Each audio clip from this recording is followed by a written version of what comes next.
স্বাগত বন্ধুরা, মিনুর গপ্পসপ্পর আসরে আজ শোনাব রবীন্দ্রনাথ ঠাকুর রচিত উদ্ধার গল্পটি। গৌরী প্রাচীন ধনী বংশের পরমাদরে পালিতা সুন্দরী কন্যা।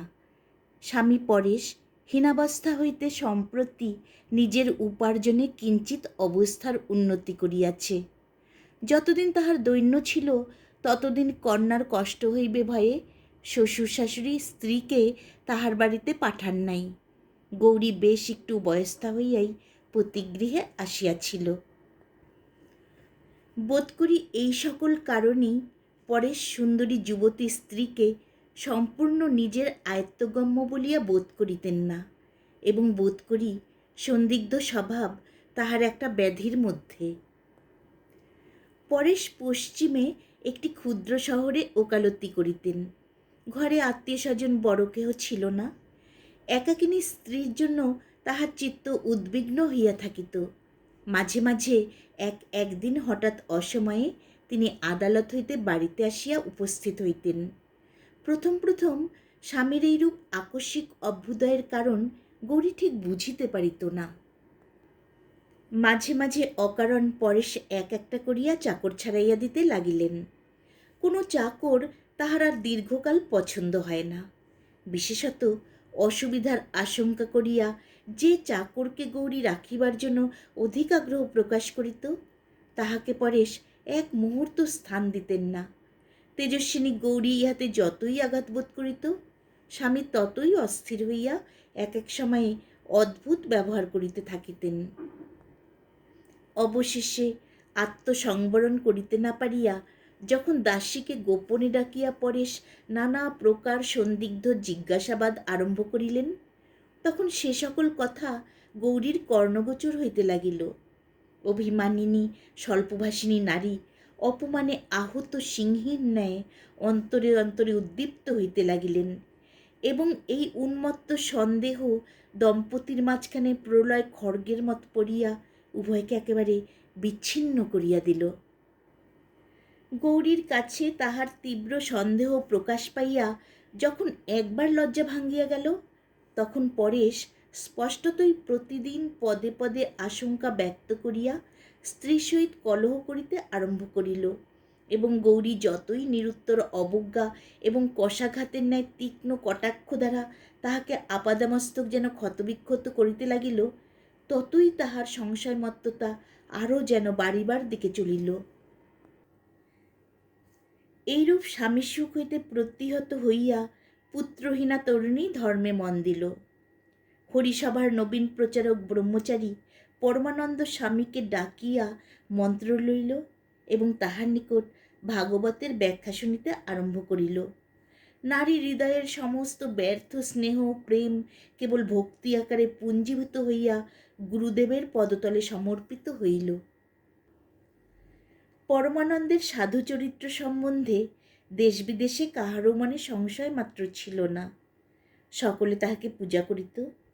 পরেশ ইহার সম্বন্ধে মুখ ফুটিয়া সংশয় প্রকাশ করিতে পারিতেন না বলিয়াই তাহা গুপ্ত ক্ষতের মতো ক্রমশ তাহার মর্মের নিকট পর্যন্ত খনন করিয়া চলিয়াছিল। একদিন সামান্য কারণে বিষ উদ্গীরিত হইয়া পড়িল। স্ত্রীর কাছে পরমানন্দকে উল্লেখ করিয়া দুশ্চরিত্র ভণ্ড বলিয়া গালি দিলেন এবং কহিলেন, তোমার শালগ্রাম শিলা স্পর্শ করিয়া শপথপূর্বক বলো দেখি, সেই বগধার্মিককে তুমি মনে মনে ভালোবাসো না? দলিত ফণিনীর ন্যায় মুহূর্তের মধ্যেই উদগ্র হইয়া মিথ্যা স্পর্ধা দ্বারা স্বামীকে বিদ্ধ করিয়া গৌরী রুদ্ধকণ্ঠে কহিল, ভালোবাসি, তুমি কি করিতে চাও করো। পরেশ তৎক্ষণাৎ ঘরে তালাচাবি লাগাইয়া তাহাকে রুদ্ধ করিয়া আদালতে চলিয়া গেল।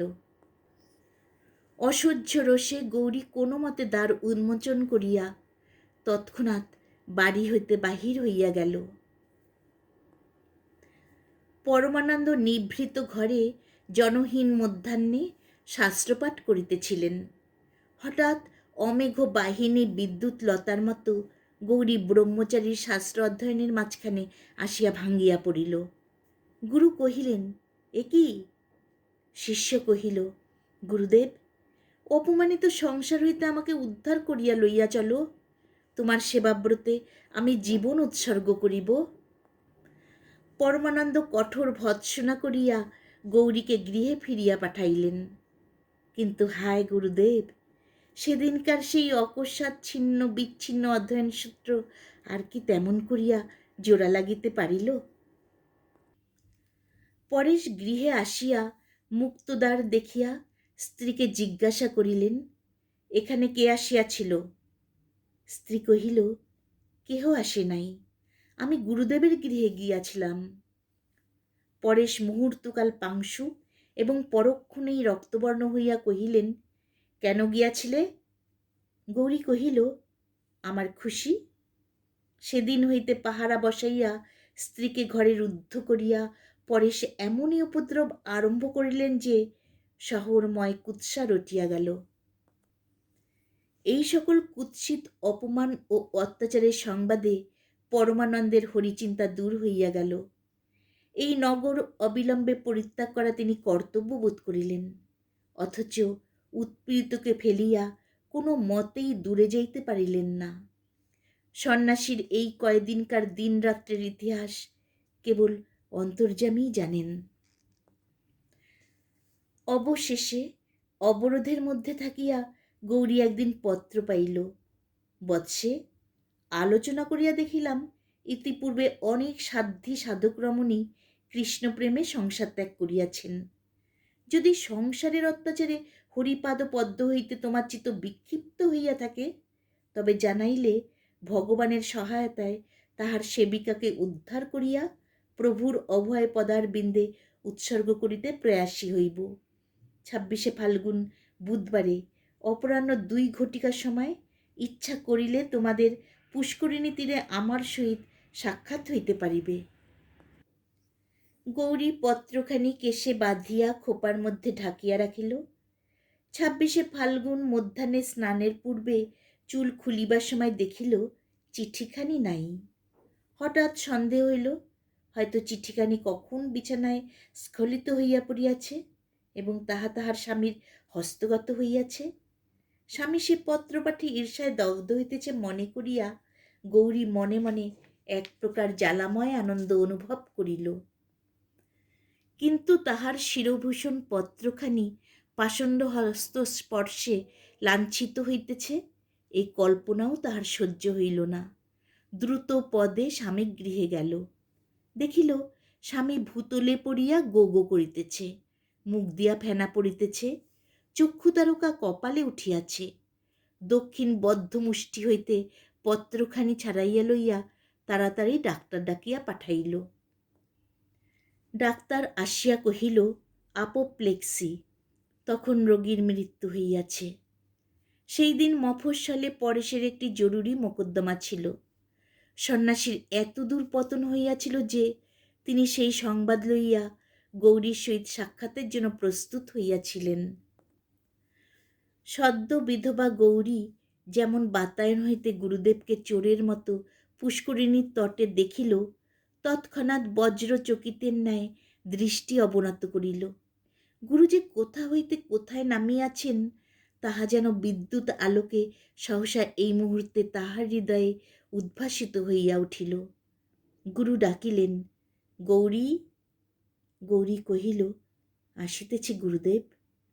মৃত্যু সংবাদ পাইয়া পরেশের বন্ধুগণ যখন সৎকারের জন্য উপস্থিত হইল, দেখিল গৌরীর মৃতদেহ স্বামীর পার্শ্বে শয়ান। সে বিষ খাইয়া মরিয়াছে। আধুনিককালে এই আশ্চর্য সমরণের দৃষ্টান্তে সতী মাহাত্ম্যে সকলে স্তম্ভিত হইয়া গেল।